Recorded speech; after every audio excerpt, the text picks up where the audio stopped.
уважаеми зрители! Вие отново сте с рубриката "Ние жените" на Благоевград Нюс. Искам да ви кажа, че общо прието е известно мнение, когато говорим за жени, хората да ни определят като мултифункционални, като много разсеяни, като същества, които могат да правят много неща наведнъж и най-накрая, когато някой ги попита какво правите, могат да отговорят: ами нищо. Истината може би до някъде е вярна и до някъде е така, но аз днес съм решила да направя едно интервю и една среща с моя приятелка, с която ще докажем, че всъщност не е така.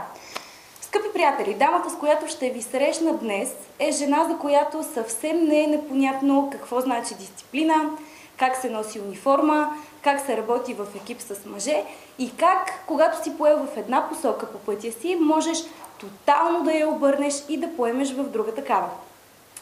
Какво се случва в човешкия живот, когато прекарваш почти 10 години в пожарната и когато животът ти изведнъж започва да се развива в друга посока, а именно като бахов терапевт. Какво е да си бахов терапевт в 21 век и какво се е случило в нейния живот, докато е била в пожарната, ще разберем от моята прекрасна гостенка днес. Имам удоволствието и честа да ви представя Евгения Марценкова. Жени, здравей и добре дошла! Как си? Добре заварени. И добре изглеждаш. Благодаря. И също благодаря ти за хубавото представяне, което ми направи. Чак аз се развълнувах така като го... Успяла съм да те развълнувам. Добре, Жени, много ти благодаря, че прие нашата покана. Изключително ми е приятно, че си ни на гости. Да си поговорим сега малко за теб. Аз загатнах така. Не е толкова дискретно и дискретно. Всъщност ти си работила в пожарната. Да, така е, да.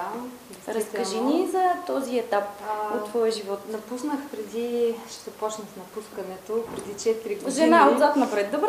Да, при мен е, да. И както има ред, така и няма. Добре. Напуснах преди 4 години, като това беше толкова отдавна, че сега като ми говориш за пожарната, имам чувството, че е било в някакъв мой минал живот буквално. Толкова ли е далече от тебе вече? Абсолютно да. И то стана далече още по време на смисъл тия 10 години, защото аз реално работата ми там продължи около 5-6 години някъде, тъй като последните 4 години почти една след друга ги изкарах в майчинство. Нека да кажем на драгия зрител, че ти си майка на 2 деца, имаш 2 прекрасни дъщери. Да, нека да ги поздравим. Здравейте, момичета! Мама блести при мен. Така е, да. Значи, действително аз мога да кажа, че последните 10 години наистина съм се отдалечила от тази професия, изобщо от работата ми там. Истинският ми интерес към пожарната беше всъщност към униформата. Какво да кажа? Не се изненадвам. Не толкова към естеството на работата и дейността. Аз просто исках да нося униформа и това беше моята първа мечта още от 8 клас. Тогава всички ми казаха, че съм луда, че има много време до кандидатстването ми, но това въобще не ме спря и от година на година мечтата ми се засилваше. В интерес на истината, униформата, която исках да нося, беше на военноморските офицери. Това беше мечтата ми. Но така или иначе, по стечение на обстоятелствата се озовах в Академията на МВР. Там завърших. Въобще не съжалявам за това решение, защото доста приятели ми казват едва ли не, ти сега защо напусна, защо... Все едно съм си сбъркала, как да кажа, професията и чак сега съм се намерила. Не смятам, че е така. Смятам, че това е било част от пътя ми и въобще не съжалявам за тези години. Изключително радостна, щастлива, горда бях от този факт, че аз съм си избъднала мечтата, че нося униформа. Просто започвайки работа, аз работих като инспектор. Нека да поясним на зрителите, била си инспектор към ДПК инспектор, Държавен противопожарен контрол, отговарях за пожарната безопасност на сградите, което си е една чиновническа дейност, съответно. И лека по лека в годините, тъй като смених и много градове по разпределение, нямаше места в моя роден град Габрово. Започнах около София, сменях доста градове. През това време съпруга ми, който също беше пожарникар. Там ли се запознахте? В академията, да, но той също обикаляше по други градове и реално започнах да правя изключително много жертви в личния ми живот, свързани, нали, с... Пренебрегвала си личния си живот, за да можеш да работиш. Да, за да мога да работя.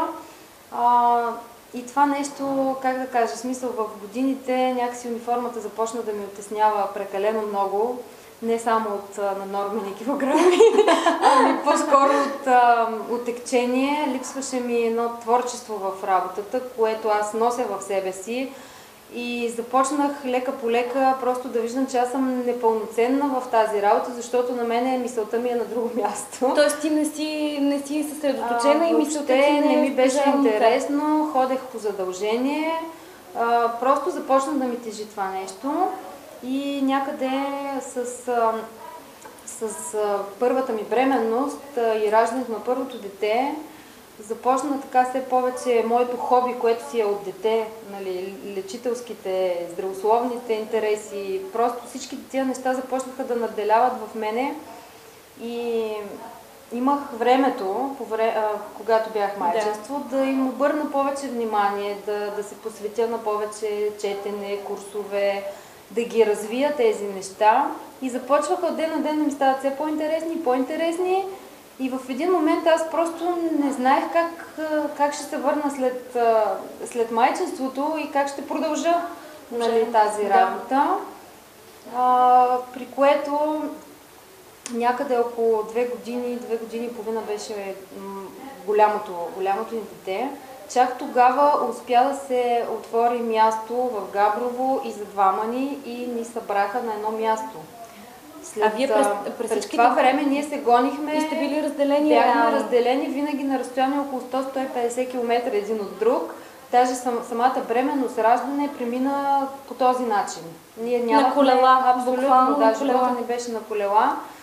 И чак тогава някъде, вече детето беше около 3 години, ни събраха, той в Габрово, аз в Севлиево, като тогава просто 6 месеца някъде изкарах в Севлиево като работа.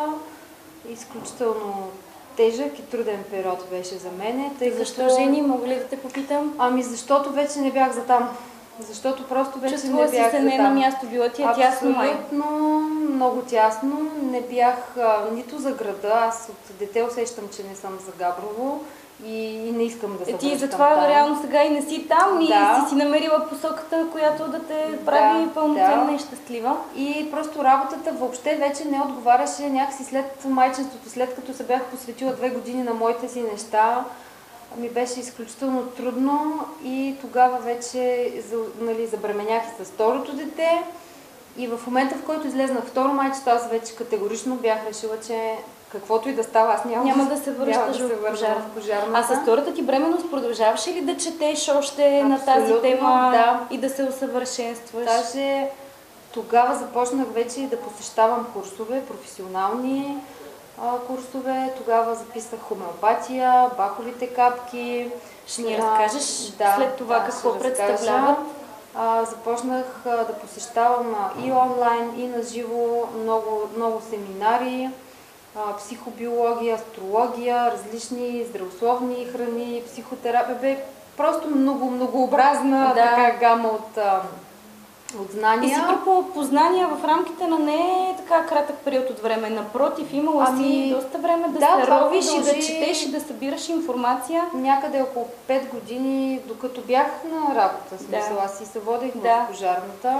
След това, като напуснах, нали, това нещо продължи. Но реално аз от дете имам този интерес. Спомням си даже още тетрадките на моята баба с рецепти. Аз непрекъснато преписвах нейните тетрадки. Тя си е водила записки. И аз на свой ред преписвах в една моя тетрадка.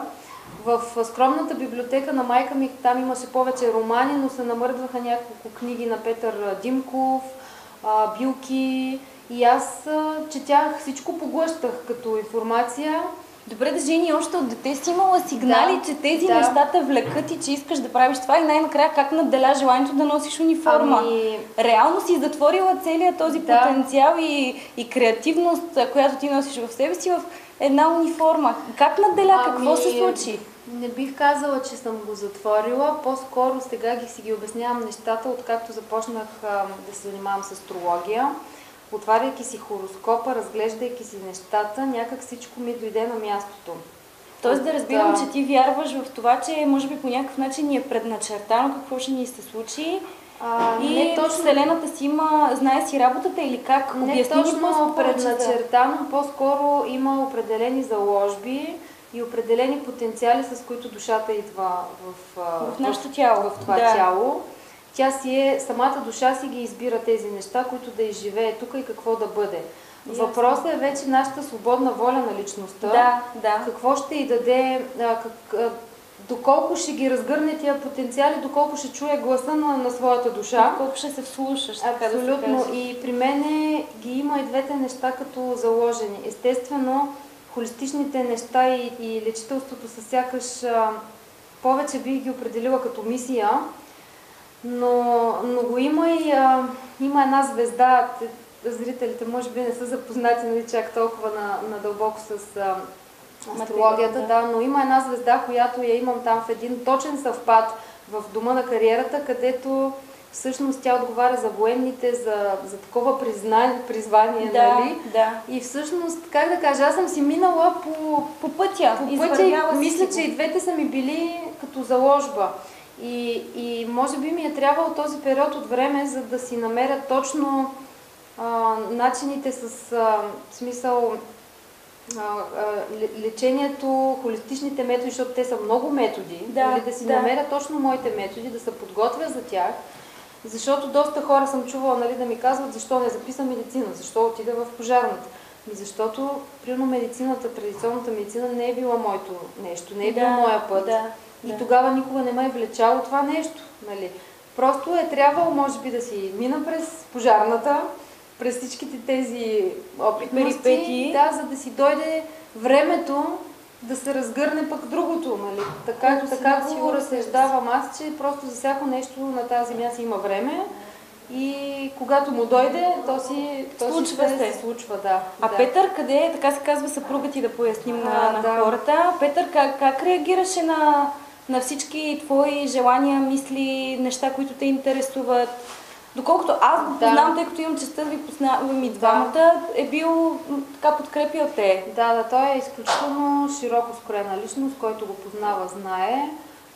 През цялото време винаги е заставал зад мене, никога за нищо не ме е спирал и това, между другото, е една от основните причини нашата връзка да просъществува и да се развива, да продължава да се развива и да процъфтява, защото аз съм такъв човек, че за мен е изключително важна свободата и просто свободата в, как да кажа, в емоционален план и когато аз искам да разгръщам моите вътрешни амбиции, потенциал. По-скоро желания или не знам как да го кажа, нали, да не прозвучи не толкова егоистично, но по-скоро това, което наистина душата ми говори. Защото усещам, че това е някакъв глас, който е на друго ниво. И не бих направила компромис някой да ми спре това нещо, защото за мен това е по-важно да разгърнеш това, за което си дошъл и тази мисия. Тоест Пепи е така...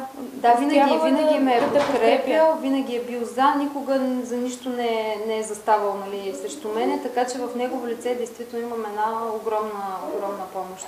И опора и подкрепа. Там има нещо друго любопитно при вас. Той, Петър, е бил в пожарната, там се запознавате реално, но сега и той не е пожарникар. Какво направи с този мъж, Жени? Кажи ни.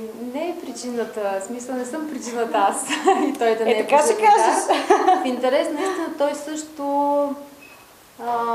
години наред някакси не се чувстваше окей на това място. При него също има заложба за две неща и при него е много водеща търговията, да го кажем. В смисъл, той чисто астрологична гледна точка. Има потенциал, има нюх, има данни и за това нещо. И харизмата я притежава. И в крайна сметка нищо не е било случайно, защото Ето, ние сме се срещнали в пожарната. Даже ако щеш, дори това да е бил смисъл аз да бъда там, въобще не е малък. Това абсолютно, да, просто ключов момент в бащата на децата ти, партньорът ти, с който аз ви виждам, вие процъфтявате и всеки път, когато идвам във вашето място, за което ще споделим по-нататък, те си имат магазин за такива здравословни храни.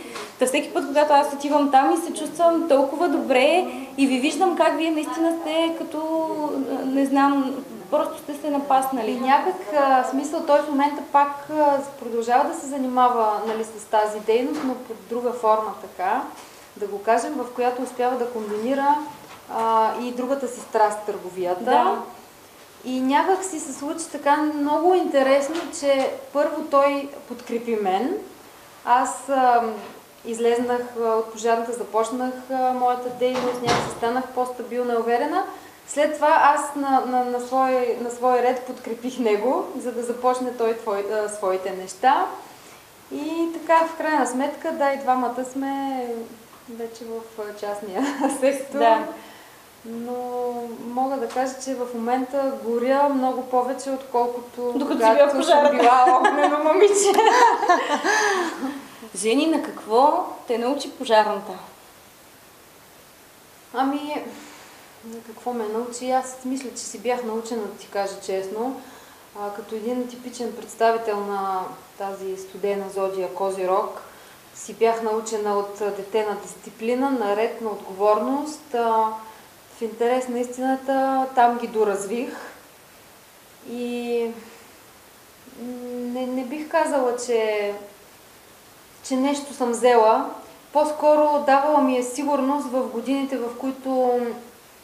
в които съм трябвала, на които са ми трябвали да се подготвя за сегашната ми дейност, защото то си беше едно второ образование, да. Нали, макар и да няма така тъпия за, нали, придобита степен, но реално всичките тия курсове, всичките тия години човек е добре през това време, нали, да има нещо сигурно, за да се посвети на второ студентство. Правилно, да. А в пожарната как ги виждаше нещата? Имаше ли много жени, които искат да работят? Имаше ли действащи тогава жени като, с теб на длъжност, или ти се наложи да влезнеш в един свят, който е повече изграден от мъже? И ако си била в по-голямата част от времето с мъже пожарникари, как се отрази това на теб? Ами, значи, ние бяхме, нашия випуск беше втория випуск, който приемаха жени до тогава. Тоест ти си била, може би, съвсем в началото? Да, преди нас имаше 5 момичета, второкурснички. Така. Ние бяхме около 10, мисля. Наплива беше много голям за кандидатстване, защото бройките бяха ограничени. Можеш ли да се сетиш това горе-долу? Кои години се случва? Да, 2000-та година. 2000-та година... Ти реално завършваш основното си образование и кандидатстваш за академията в 2000-та година всъщност започнах да уча. Да. Това беше втория випуск всъщност. Сега, 18 години по-късно, жени има вече повече от мъжете, що е речено. Нормално. Да, почти във всяка една пожарна, във всеки един град, в администрация, в много жени има. Но тогава действително беше, как да кажа, бяхме си атракция. Да. Право си бяхме атракция. Аз за това те питам, защото съм си говорила с тебе и преди и си ми казва, че Да, дори за самите преподаватели в академията, за тях си беше някакво... Нетипична ситуация да преподават на жени. Да. Какво усещаше тогава? Имаше ли доза дискриминация? Как ви приемаха? Не, дискриминация нямаше. Напротив, бяхме, как да кажа, някак... не точно толерирани, но си бяхме с привилегиите, нали? С привилегии, защото, нали, видиш ли, ние сме някакви тук, нали... Една летва сме прескочили, няма други, нали? Да. Ние някак бяхме по-специални, нали? Докато сега са си жените редом с мъжете и вече не е същото, нали? Бяхме по-специални, но това в факултета. Не, че са ни опростили, как да кажа, някои неща, защото всичко си правихме редом с мъжете, физически изпити, тестове. Всичко си вървеше заедно. Да, нямаха женски нормативи по това време, защото сега мисля, че има. Може да се разработи вече, но тогава нямаше женски нормативи, всичко си беше наравно. Трудно беше, не беше лесно, но пък всички бяха супер ентусиастки, момичетата, които бяхме, и за нас беше просто едно приключение това обучение. Но в работата нещата не стояха така, защото повечето градове, в които съм била, не е имало други жени. Бях си сама в колектив от мъже. Как да кажа, и плюсове, и минуси си имаше, като във всяко нещо. Справях се. За мен не беше проблем. Аз мога да комуникирам с мъже. Даже мисля, че ми е по-лесно, отколкото с жени. Да, разбирам те. Да, не ми е било проблем. Работили сме добре. Така. Не ти е било некомфортно, така да го кажем? Не ми е било некомфортно. Сега влизали сме в някакви пререкания. Не предполагам, че е било нормално, нали, в работата. На нормалното, но при мъжете има един плюс. Някакси мъжете, жените, нали, по-някак си така си мерят. Сравняваме се малко, нали, така, обажда се женската егоба, и егото ни, повече едни клюки, нали, докато при мъжете тия неща ги няма и от тази гледна точка е по-лесно да се общува с тях, ясно. Добре, изкоментирахме периода за пожарната, казахме, че там си срещнала мъжа ти, партньора ти, бащата на двете ти деца. Кажи ни сега за баховите капки, какво е това и каква е разликата? Ти си бахов терапевт, както вече казахме. Има ли разлика с специалистите по психология, примерно? В какво се изразява това? Знам, че правиш сеанси в магазина, който се намира в Благоевград, който имате заедно с Петър. Какви са тези сеанси? Какви хора могат да идват при теб и с каква цел? Разкажи ни сега какво правиш. Баховите цветя са една магия в моя живот, защото срещата ми с тях просто беше любов от пръв поглед. Знам, че все пак съществува ли? Съществува, хора, не се отчаивайте. Може да не е в мъж, но съществува. Една книга от рафта на книжарницата просто така ме извика, че в сърцето ме докосна. Тоест да разбирам, че ти наистина подкрепиш мнението за това, че книгата си избира читателя в определен момент. Абсолютно. Както ние си търсиме нещата, така и те ни търсят нас. И рано или късно се намираме. Така че баховите капки навлезнаха в моя живот някъде около 29-та ми година, завършването на Сатурн. Това е много ключов момент в живота на всички. Тогава се роди и второто ми дете, точно на датата на рождения ден на доктор Бах. Мисля, че не е случайно това нещо. И тогава всъщност с тях започна така и интереса ми към всички холистични методи, практики. Просто изведнъж така ме заляха, че аз дори се обърках в всичките тези методи, начини и аз знаех, че ще се занимавам с нещо такова, но с какво точно никаква идея си нямах. И естествено започнах веднага след като прочетах книгата, закупих целия комплект с цветни есенции и веднага започнах тестовете върху мене и върху семейството. Доста време ми отне да намеря себе си. И естествено, благодарение на капките това се случи, защото има общо взето цветя за всяко едно душевно състояние, което човек изпитва. И любимото ми цвете, даже ще го кажа, дивия овес, което тогава просто беше мой спасител, защото благодарение на него нещата започнаха да изкристализират, да изчиствам, кое всъщност, кое е за мен, кое е най-доброто. Да. И лека по лека съответно започнах да насочвам и усилията си и курсовете вече в тази посока, неща, които да помагат на мен, за да бъда по-добър терапевт. И то всъщност курсовете, които изкарах, са доста, но това, на което се спрях, е астрологията и психобиологията, защото това са методи, които ми помагат да разбера душата на човек. Защото за да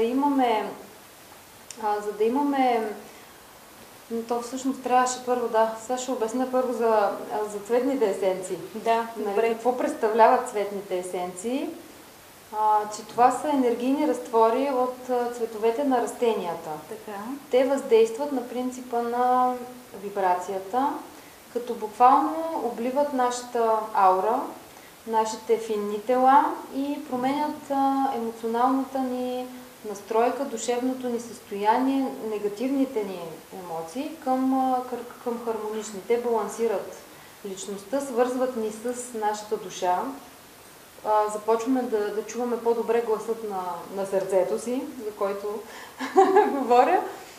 И всяко едно цвете отговаря на определено душевно емоционално състояние. А ти как разбираш на кого какво цвете да дадеш? Всъщност как знаеш кое цвете към какво душевно състояние е насочено? Значи аз познавам душата на цветята буквално. Точно по време на тия курсове, нали, това учих всъщност, да разбера кое цвете, за какво се използва, какво послание ни носи. Но другите курсове, другите умения всъщност вече, които придобих след курсовете, астрологията и психобиологията, са по-скоро насочени към душата на хората. Защото за да имаме пълноценно лечение, действително трябва цветята да са точно подбрани за конкретния човек, за неговото състояние, за неговите емоции, които изпитва. И това е по-трудната част. Терапевта да бръкне в душата на човека и да разбере какво има в нея. Защо казваш, че е по-трудна? Случвало ли ти се да имаш блокажи от страна на човека от среща и да не иска да ти каже? Блокажите са подсъзнателни. Много често, първо имаме чисто отказ от човека, който казва: аз не искам да говоря, не искам да си разкривам личните неща, притеснявам се. Нали, има такива хора. Но има и хора, които са готови да говорят. Разказват си нещата, но те самите крият от себе си някои неща. Може би защото е болезнено и за тях. Да, значи те са потиснали много надълбоко и това всички хора го правим. Не е само.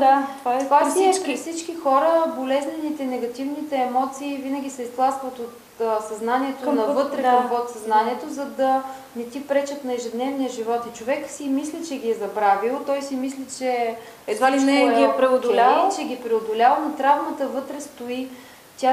Тя се оформя в аурата, като някакво, да кажем, как да го кажа, като зърно, нали, което се капсулова и си стои там и човек казва: нали, аз нямам проблеми и всичко е окей, но той подсъзнателно лъже себе си, той не лъже мен. Той лъже себе си, защото той не иска да се връща в този болезнен спомен, той не иска просто да го среща и това е начина на тялото, на мозъка да го предпази, то си се изтласква навътре, но рано или късно, срещайки подобна ситуация или нещо, което събужда този спомен, то го отключва и човека започва да не се чувства добре и тогава се появяват болестите, появяват се проблемите. Но ти не знаеш откъде са дошли. Нали, аз вчера съм си бил добре, изведнъж не съм добре. Нали, не съм добре, но това е нещо, което се е случило назад. И всъщност с тези методи, които аз съм избрала да ползвам, успявам да достигна по-надълбоко в човека, да го върна назад, да му дам възможност да говори за това нещо и най-вече да му помогна той самия да осъзнае за съществуването на тези емоции и откъде идва неговия проблем. Защото всъщност истинското лечение става чрез осъзнаване.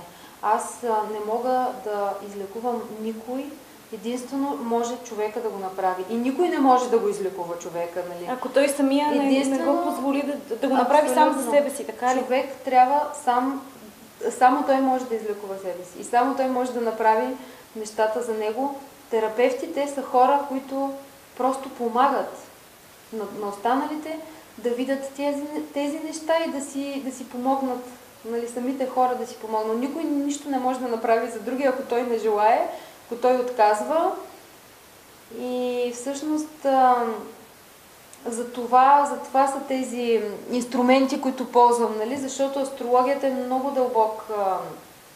дълбока наука, тя е наука за духа.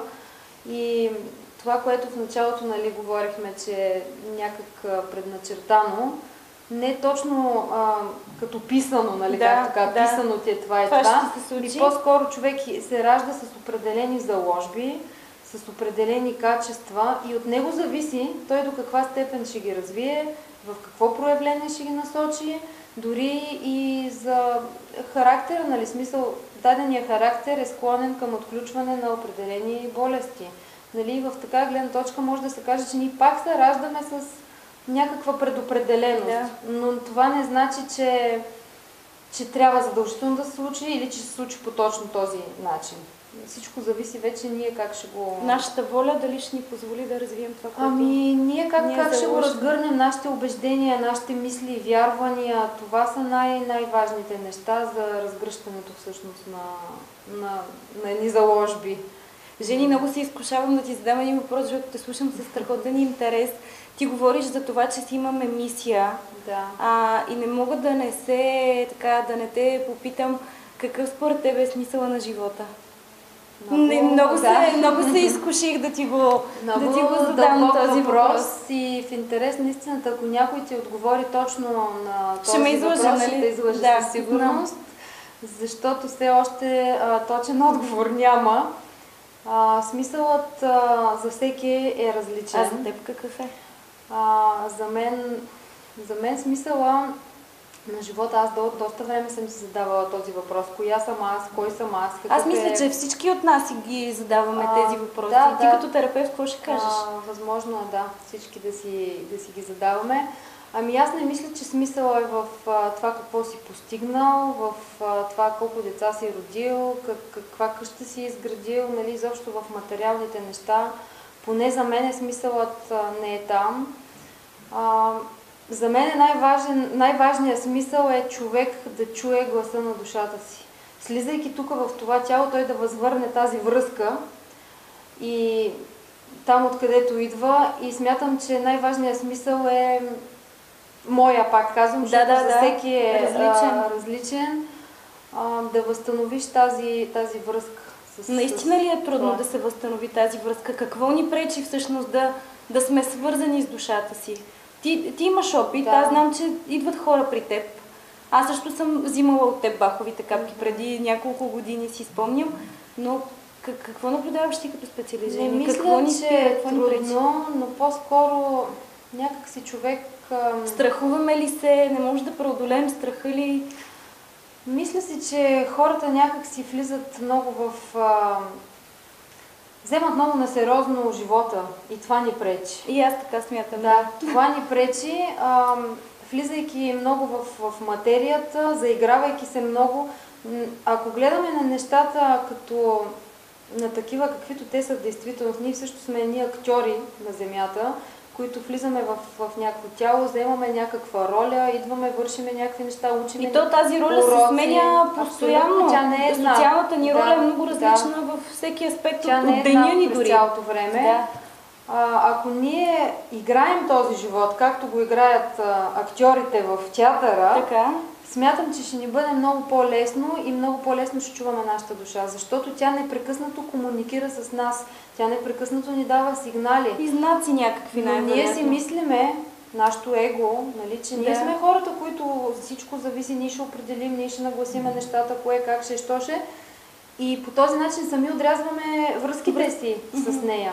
Не е въобще трудно, всеки се ражда с тая връзка, всеки я носи в себе си и тя е в него, той не трябва да ходиш на някакви специални курсове, за да я откриваш, но просто ние самите отрязваме достъпа, защото си мислим, че трябва да стане по този начин, точно така да бъде, точно на тази дата, в толкова часа. Ако просто кажем, нека стане най-доброто за нас, то ще стане най-доброто. Нека ми се покаже това, което е за мен и което трябва да стане, то ще ти се покаже това, което трябва да стане.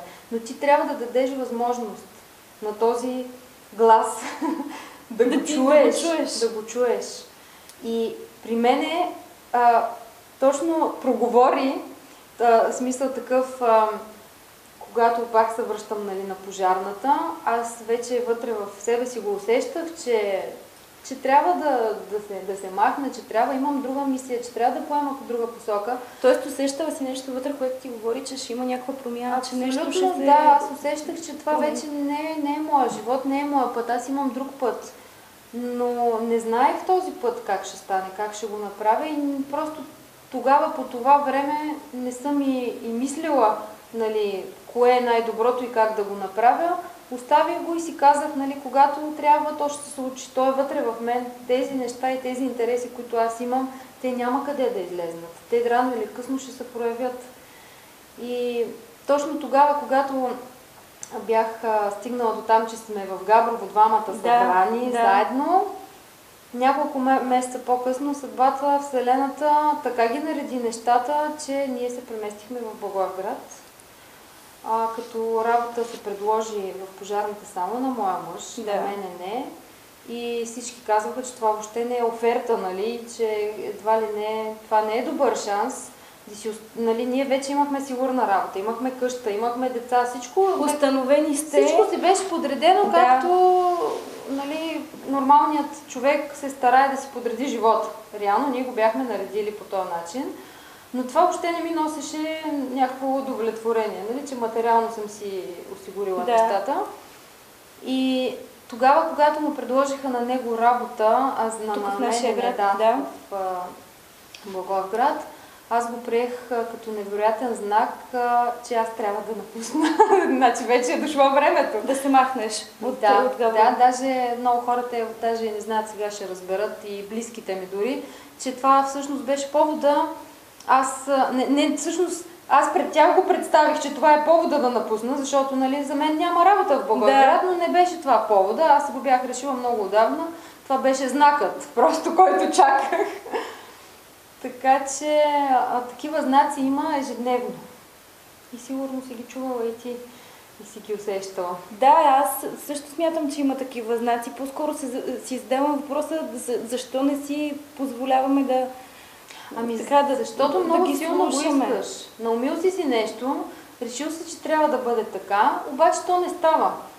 Ходиш на изпити късата, ходиш на изпити късата, ходиш на изпити... искаш да ми го спомниш ли, Евгения? И ти се ядосваш. Защо не ти се отваря тая врата? Защото ти не си за тая врата.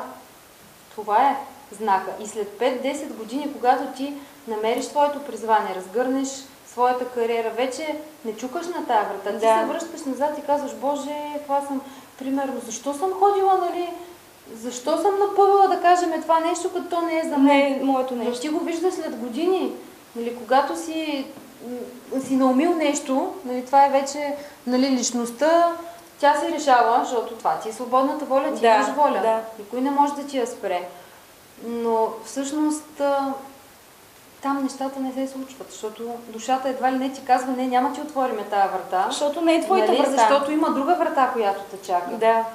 И много е интересно. Много е интересно и на мен ми е изключително приятно, че го водим този разговор. Адски съм ти благодарна, че се съгласи. И тъй като натам тръгна темата, ти знаеш, че моето първо образование е философия, отново се изкушавам да ти задам въпроси екзистенциални и философски. Да. Кажи ми, вярваш ли в прераждането и какво се случва след смъртта?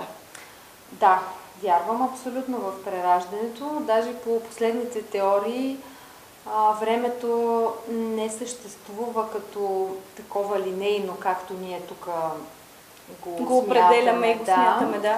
Времето е сега, времето е кръгово и даже последните теории, нали, казвам теории, защото не съм ги измислила аз, така по духовните литератури ги пише, че всъщност преражданията текат едновременно. Така ли? Да, това ми е... Не може човешкия ум, аналитичният ум да го разбере това нещо, затова и аз не мога да го обясня. Да. Но всъщност не е преди 100 години, нали, ти си бил еди кой си, преди 200 години си бил еди кой си, ами ти си многопластов и многоизмерен аз и всъщност една част от мене в момента е в това проявление, а другите части правят нещо друго. Тоест те са в друго проявление, така ли? Те са в друго проявление и все едно миналите животи всъщност са настоящи и ние живеем едновременно всичките неща. Може би сега вече се изяснява тази идея за кръговото време и за това, че то не е линейно и че всичко се случва тук и сега. Всичко се случва тук и сега. Да. И затова навсякъде вече и по книги и по такова, нали, това се пише тук и сега, тук и сега. И всъщност ние имаме, затова е много важна тая връзка с душата, с висшия аз, защото всъщност висшия аз е този, който носи всичките тези нюанси на нашите прераждания. Нали? Той носи цялата мъдрост и ние трябва да черпим от него. Това сме всъщност ние, но с цялата ни опитност, която сме придобили по различен начин, от различния ни аз, в различно време, но е много щеш, което пък е трудно да се разбере, защото нашия ум е такъв аналитичен, той е свикнал да мисли линейно и е много трудно да го разбереме. Това е просто информация за подсъзнанието. Ясно. Кажи ми сега за смъртта, как я приемаш? И извинявай, че ти задавам малко черноглед въпрос, но пък... Ами не е черноглед, между другото, защото другата гледна точка на смъртта, в смисъл такъв, гледайки я от земята, е много страшна, много тъмна, негативна. Хората ги е страх. Да, но това може би е и нашето възпитание. В смисъл, ние живеем в такава, как да кажа, култура, която има такива и такива ритуали. Нали? Ние се радваме, когато се роди някой, страдаме, когато някой си отиде. Има такива племена, които го правят наобратно. Аз също съм чула, че когато има култури, в които когато човек умре, приключи неговия физически път, те всъщност не тъгуват, напротив, събират се близки приятели и празнуват. Така че това, че в нашето общество го приемаме, нали, по този начин, това е насъдено. Просто ние, убежденията са ни такива, ритуалите са ни такива. Но ако трябва да я погледнем от другата страна, това е едно новораждане. Всъщност то няма смърт и няма раждане. Всичко е този въпросния кръг, който се можем ли да го наречем като... Ами то е, действително е някакъв цикъл и еволюцията всъщност протича точно като една спирала, която няма край. И всъщност смъртта не е край. Смъртта е едно преминаване на друго ниво, на друго начало и ние не изчезваме. Изчезва нашата личност обаче. И може би затова е толкова тъжно и затова е толкова болно, защото ние тук в този свят се възприемаме като личности, като тяло, като излъчване. Никой не ни възприема като дух и душа. А всъщност твоята душа и дух, те са вечни, те не изчезват. Те продължават, вземайки опита, който си натрупал в това тяло, вземайки опита, те продължават напред. И моята любима поредица е тази на Крион. 14 книги са. Препоръчвам я с две ръце, съответно, но наистина на хората, които са готови за нея, те просто ще си усетят, нали, кои са. Какво исках да ти кажа за нея? За смъртта, всъщност. В една от книгите пишеш, даже в доста от книгите там говорят за смъртта. Всъщност Крион да го представя. Той не е човек, едно съзнание, буквално. Съзнанието е написал книгата, така ли? Не. Чрез ченалинг. Ченалинга навлезнахме в много езотерична тематика. Нищо, давай, продължавай и разказвай. Ченалинга всъщност е някой се едно ти диктува в главата и ти пишеш, като някакво вдъхновение. То повечето музиканти, писатели, поети и така нататък правят ченалинг без да го осъзнават. Това ли е така наречената муза? Абсолютно. Нали, това не си го измислил ти, това идва от висшите пластове, ти просто сваляш информация. Ти нищо не можеш да измислиш много, защото то вече всичко е измислено, всички нива са разгърнати. И всъщност Крион, нали, той диктува чрез човек на Земята и говори много интересни неща, разказва в книгата, но в една от книгите пише за смъртта и аз лично това нещо го видях как стоят нещата, точно в Габрово, когато пак се връщам в този момент, нали, когато всичко не е уредено, когато сте работили в пожарната, имаме къща, имаме две деца, всичко ни е като по книгите. Ще образцов. На моя съпруг баща му така си отиде за доста бързо време, за около 2 седмици. Съвсем неочаквано, нали, не е бил болен. Душата му просто е решила да избере този път. И това беше изключително ключов момент в нашия живот, защото аз тогава бях на 5-та или 6-та книга от въпросната поредица и чета за смъртта. И чета, че смъртта е дар. И че този дар ни се дава, за да направим нещо с него. Човекът, който си отива, той прави дар на всички близки и роднини. Но ние тук не го разбираме, нали? Почваме да съжаляваме, защо е станало така, как така е избрал. Стръжкаме, да плачем, абсолютно, да страдаме. Да. И аз чета и настръхвам, просто цялата настръхвам. Точно 2 месеца след като той почина, му се обаждат от Благоевград, за да му предложат работа. А 10 години преди това той е правил какви ли не начини и опити да се върне в Благоевград и нищо не се отваря. Вратата беше тотално заключена. За мъжа За мъжа ми, да. Той опитваше по всякакви начини да се прибере, не става. Нека само да изясним, Пепи всъщност е от Благоевград. Той е от Благоевград, Ясно. Аз съм си от Габрово, аз си обикаля градовете, не държах да се прибирам където и да е, но той искаше да си дойде в Благоевград. Той искаше. Тоест един вид, това, че на Пепи бащата си е отишъл от този свят, е било дари възможност вие да дойдете реално тук. Да, защото баща му първо, докато беше жив, много пъти казваше, че е помогнал на толкова много хора да си намерят работа, да започнат. Само на сина си не е могъл да помогне.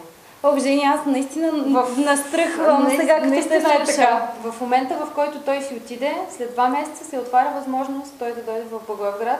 За мен това е безкрайна помощ и дар, макар и по този начин, той пак успя да му помогне. И ние, понеже бяхме вече уредени, нагласени, и той казва, добре, аз не знам какво да правим. Смисъл, моля да се реши ти. Ти ли взе решението? Кажи ми честно. Той просто не знаеше. Казва, аз не знам какво да правя. Смисъл, ние тъкмо се уредихме, нагласихме след толкова години борба и изведнъж. И аз казвам, задължително отиваме. Не знам какво след. Разколеба ли се, Жени, или взе решението? Не. Сърцето ми знаеше. Ума започна трескало да мисли, да се притеснява, но сърцето ми знаеше. Аз просто, не само сърцето, цялата ми душа, всички клетки на тялото знаеха, че това трябва да дойдете насам. Трябва да дойдем, не знам какво ще се случва оттам и там, аз няма да имам работа, но ние просто трябва да дойдем в Благоевград. И му казах, заминаваме в Благоевград. Това е знак. Това е знак от Вселената. Не само от книгата ми го говорят, душата ми го говори, случва се реално, просто няма как това да е съвпадение. И действително аз смятам, че как да кажа, това беше едно изключително така събитие, което ни върна на правилната пътека. То, как да кажа, то няма правилна и грешна пътека, но по-скоро на вашата си пътека. Но по-скоро сякаш се бяхме отдалечили от отъпканата пътека, от тази, която трябва да вървиме, тази, която сме заложили в хороскопите. И тя си е ваша реално, тя си е ваша. Да. И понеже явно по друг начин, нали, ние не сме го видяли, не се е случило, даже смятам, че, как да кажа, кофти нещата, лошите неща, нали, в живота ни, се случват точно поради тази причина. Защото човек прекалено много е кривнал в страни от неговия път. И се случва нещо по-разтърсващо, което да го върне. Защото ако човек слуша тия знаци и си се движи в тази посока, в която душата му иска, няма да ги има. Няма да ги има просто. Защото той си върви. Тези кофти неща са като някакъв действително сигнал, че нещо не е наред. И то всъщност не, че не е правилно. Ние имаме свободната воля. Можем да продължим да тъпчеме в тая посока. Можем да продължим да го правиме, нали, това нещо. Но просто няма да сме по този начин щастливи, по този начин удовлетворени и винаги ще се срещаме с така, нали, хора има каръци, където казват каръци. Все ще срещаме, нали, такава нещо, нещо да ни куца, нещо да не върви. Да не върви. Да, защото трябва да отидеш там, където вървят нещата. Ясно. Добре, Жени, а ти всъщност, когато дойдох тук в Благоевград, започна ли да работиш в нашата пожарна или тогава дойде идеята да направите магазина, който имате сега? Как се случиха нещата? Не, тогава дойдох, втората дъщеря беше на 6 месеца, изкарах си майчинството и след майчинството, някъде всъщност по време на майчинството започна така да се формира, нали, някаква идея, какво да правя, как да го правя. И въпреки, че тогава вече имаше предложения за работа, предлагаха ми няколко неща, аз категорично ги отхвърлях.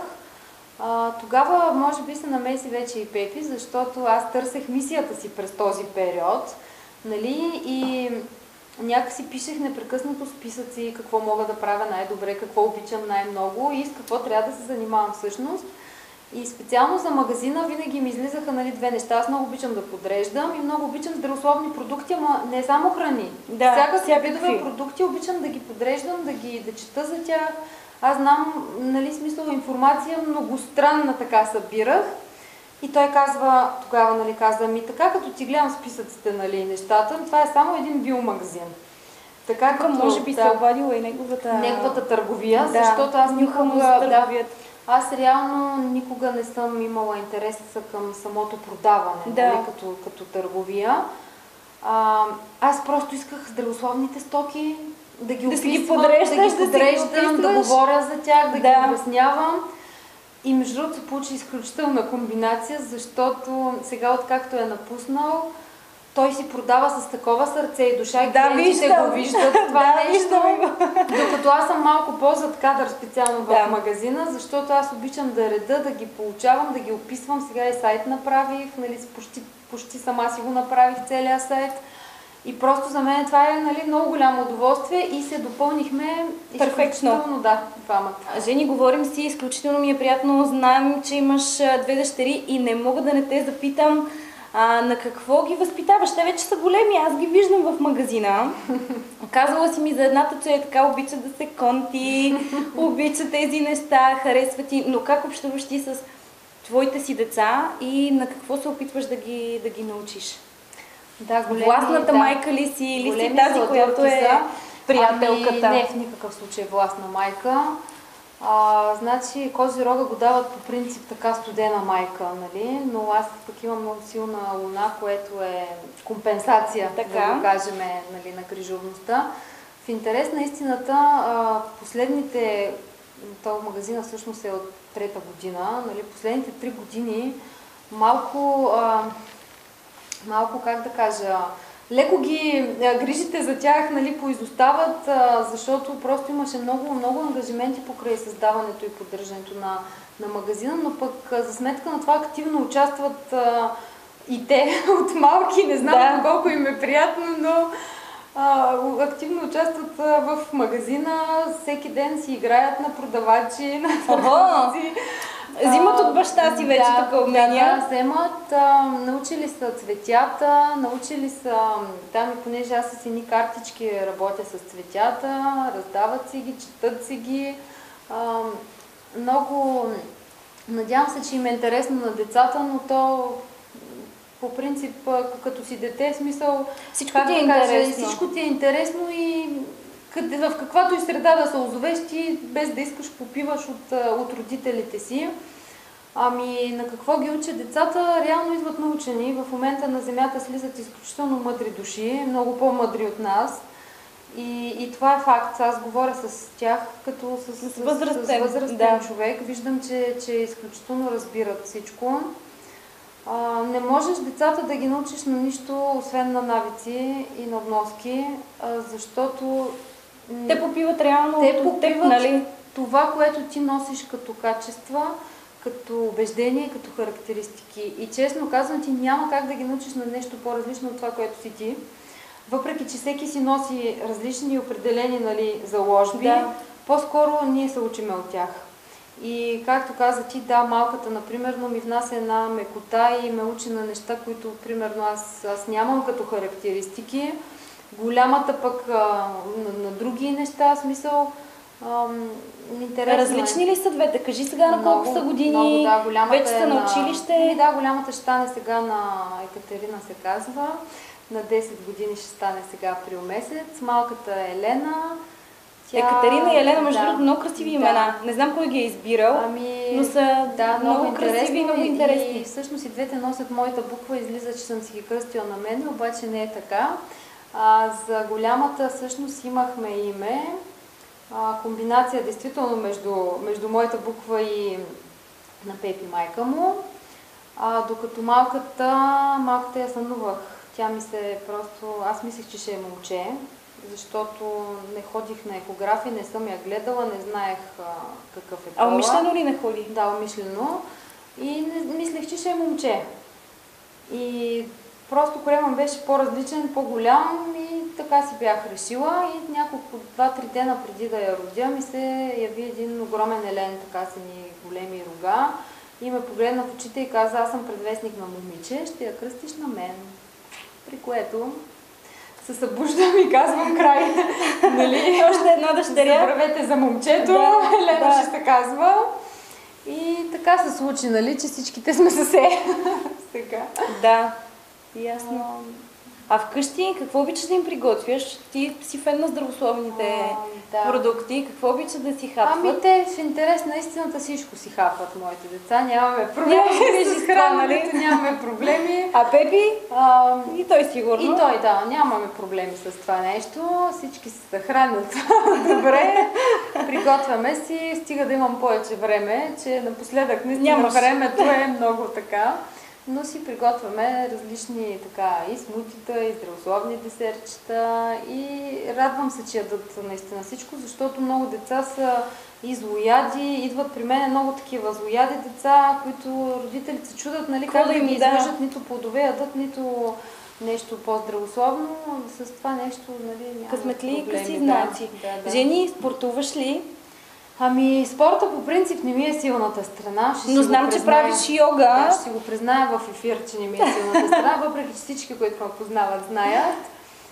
Прекалено много ми е земята в хороскопа и така трудно потеглям. Единствено йогата така, понеже може би е по-бавна, така духовно насочена. От време на време се опитвам да ходя на плуване с мое собствено темпо.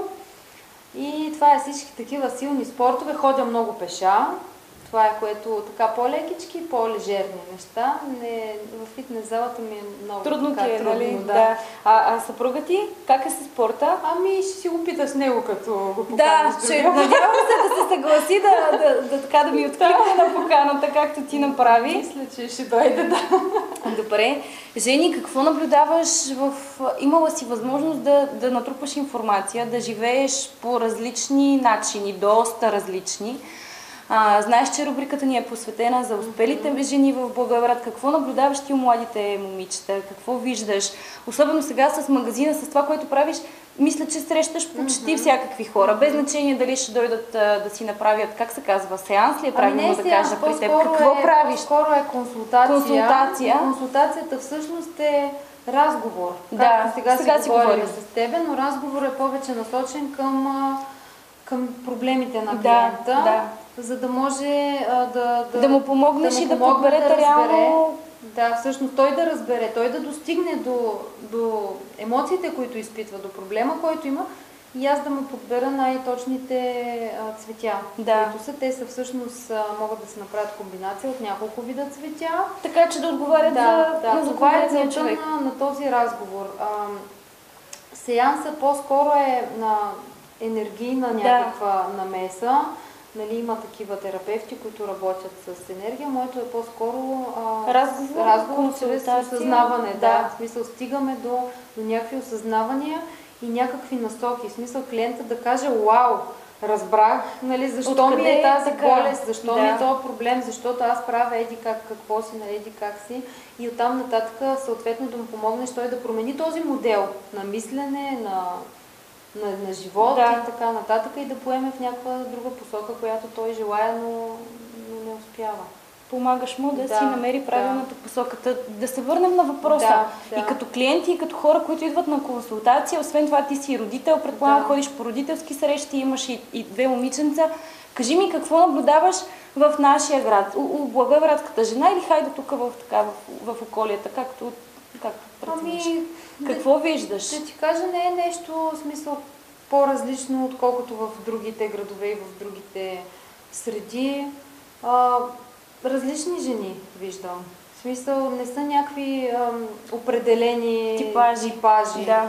Действително са различни хората, специално клиентите на магазина, както има от жени, които го правят чисто от грижа за себе си, нали, и за външния вид, превентивна, да кажем, грижа, така и през майките, които се грижат за децата си, да им дадат най-доброто начало, нали, и захранване, така и през бременни също, които, нали, имат някакви притеснения относно бременността или за да износят добър плод.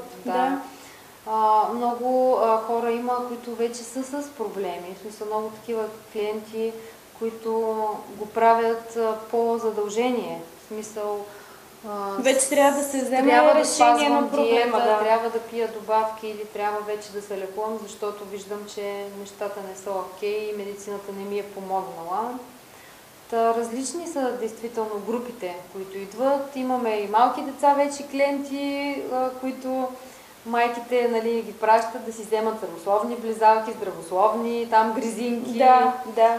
Имаме... предполагам, че Пепи си общува съвсем така френдли и приятелски с тях. Няма никакъв проблем. Той от най-малкия до най-възрастния успява да го предразположи. Даже имахме, последно се смяхме случаи на едни възрастни дами, които влезнаха и така при моя вид просто се стъписаха и казаха, че няма да пазаруват, нали, докато не дойде Пепи.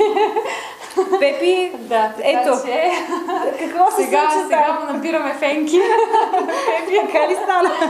Правилно реклама. Да. Така че да, той намира така общ език, действително с всички. Аз съм повече като консултант, когато трябва нещо, нали, по-специфично да се препоръча или за някакъв проблем, или директно ги пренасочваме за да дойдат при мене за консултация.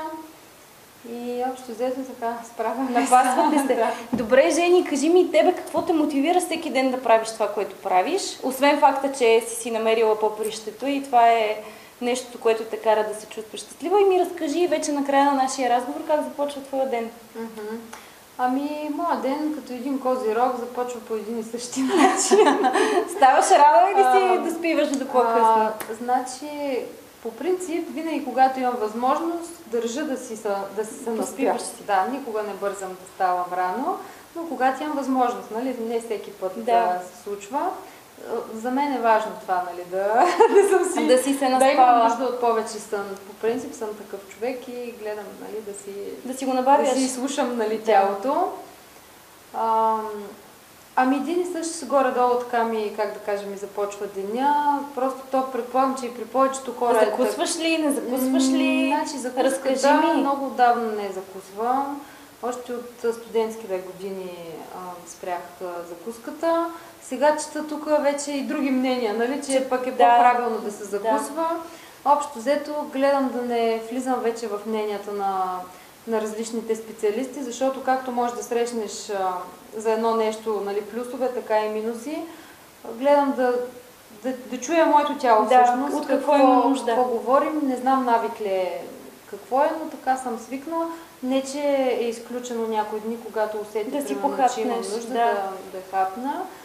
И последната една година, действително така, дните са ми доста еднообразни, защото много работа имах по сайта, изключително всички продукти, описания. Била доста ангажирана, бях ангажирана, да. Отделно, нали, консултациите, отделно работата по магазина, имах си доста неща, но винаги гледам така нали, когато има възможност да разнообразявам, но в интерес наистина на мен това не ми тежи. В смисъл, аз работата не ме плаши, защото това не го приемам за работа, аз това го приемам, действително вече не правя граница между работа и личен живот, и което не е много добре. Може би е хубаво да има някаква мярка и граница някъде. Да знаеш откъде започва и за къде се свършва. Това, което, нали, питаш какво ме мотивира, не знам, някаква вътрешна сила е. Може би и любовта. Ако може трябва да бъда честна, и любовта към това, което правя. Защото ако трябва да правя, нали, нещо по задължение, същия работен ден и същите усилия, които сега влагам в нещо, което не ми е интересно, сигурно много давно ще прегоря и просто няма да имам тази сила. Да. Аз знам, че тези консултации понякога могат да бъдат много изтощителни за теб. Така е, да. Как презареждаш след това?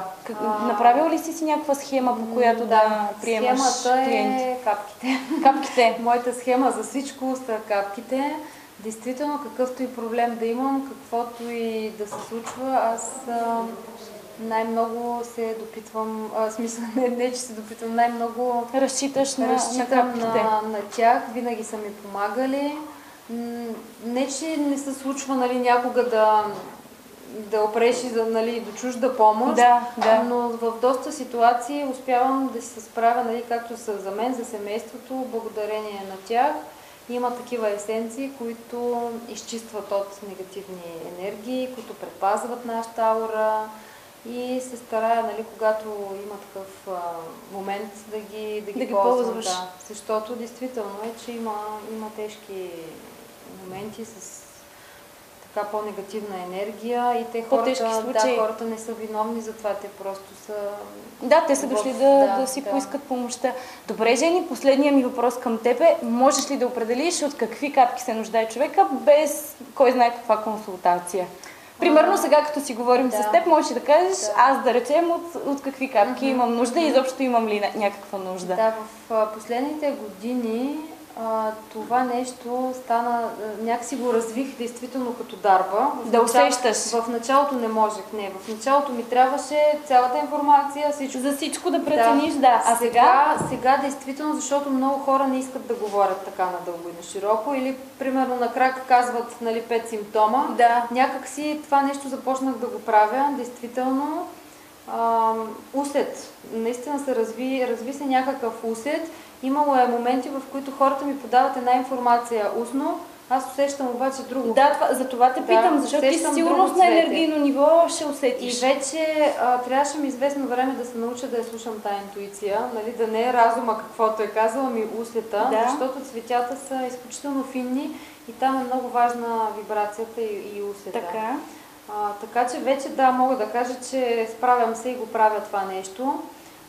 На тебе, примерно, смисъл такъв, ако няма нужда в момента, да кажем, да ти препоръчвам някакви капки, ако нямаш проблем, или ако си окей.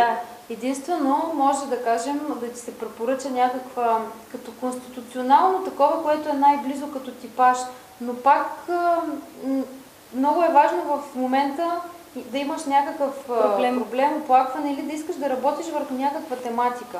Така, примерно, без нищо, нали? Въпреки че човек дори да няма болест, да няма проблем, той пак може да работи за развиване на чертите на характера си. Всеки един човек има някакви неща, които не харесва достатъчно в себе си или които може така да подобри. Така че капките реално могат да се пият действително за всичко, постоянно, но по-скоро трябва да дадеш някаква насока, нали? Някаква индикация, за да искаш да промениш или да ти кажа, не само просто е така, като те гледам, нали, като излъчване. Да кажеш, имаш нужда. Въпреки че случвало се, не са изключения случаите, когато виждам някой човек, дали ще е клиент, дали даже се е случвало някога, когато сме се събрали с приятели. Цялата му същност крещи, разбираш ли, излъчва някакво едно цвете, да кажем, или дадена зодия, защото цветята са свързани и с зодиите, нали? И просто някога, даже накрая си позволявам да го попитам, нали, извинявай, коя зодия си, обаче през цялото време ма чувърка, да кажем, нещо. И се оказва, че, нали, съм го познала. Или дори да не е зодията, някакъв друг елемент от хороскопа, аз съм го хванала, нали? Но това по-скоро е така за забавление, нали, смисъл не е сериозна нали, консултация. И човека най-малкото, че в момента още няма капки. Нищо, че аз виждам, нали, в него еди-какво си. Жени, изключително съм ти благодарна за това интервю. Надявам се да сме били полезни и да сме били интересни. Какво предстои от тук нататък за в бъдеще? Много работа? Надявам се малко да я понамалиме работата, да почне така повече да е забавление, защото И почивка вече идва лято? Надявам се да намалиме действително работата, но един козирог просто няма как да бездейства, няма как да я намали работата. Той дори като отиде на почивка, пак си носи тефтерите, пак си носи книгите, нали, почивката е така трудно се осъществява при вас. Но всъщност, как да кажа, за мен е почивка. Това е почивка. Ти реално не се натоварваш. Аз да си чета, да си правя нещата, които харесвам. Ти носят удоволствие, От тук нататък предстои едно събитие, ще си позволя да поканя на всички зрители, края на април, 28-29, фестивал на здравето в зала 22 септември. Ще се проведе от 10 до 6 часа. Само за един ден ли ще бъде? За 2 дни, събота и неделя. Здравей, здраве се казва всъщност, не казах името. Поканили сме различни лектори от София, като аз също ще изнеса една лекция пак на тази тема. Защо се разболяваме и как да оздравеем. Много интересно. Аз мисля, че свързана ще бъде с психобиологията и цветните есенции съответно, с инструментите, с които боравя. И ще бъде входа абсолютно безплатен за всички. Ще има много практики, йога, спорт, медитации и различни мероприятия. Скоро ще обявим и програмата. Чудесно. На страничката на фестивала. Тя пак се казва Здраве и здраве. И е така много хубава инициатива, много хубава, наистина. Да, сме поели. Надявам се, че ще има интерес така към Благоевград. И че ще има отзвука също така. И ще пожелавам да всъщност ще успеем, как да кажа, да повдигнем така едно ниво вибрациите на града с тези здравословни теми. Да, към позитивно. Да. Жени, сега е момента, ако искаш да поздравиш някого, да отправиш някакво послание към жените, към хората като цяло. Нашия ефир е за теб. Каквото ти е на сърцето? Да, поздравявам двете дъщери, защото знам, че много ще се радват, Екатерина и Елена. И всъщност да кажа на хората да бъдат себе си. Това е най-важното, да излъчват любов и да бъдат тук и сега. Да бъдем тук и сега. Това е най-важното. Да. Ами това беше от нас. Жени, още веднъж благодаря ти. Беше ми много приятно. А на всички вас, драги зрители, ви пожелавам да бъдете тук и сега и ако имате възможност и физическо време, разбира се, както и интерес, да посетите този фестивал Здраве и здраве, за който Евгения ни спомена. Така че от мен, Венцислава Венчева, и от целият екип на Благоевград Нюз ви пожелавам до нови срещи и бъдете здрави!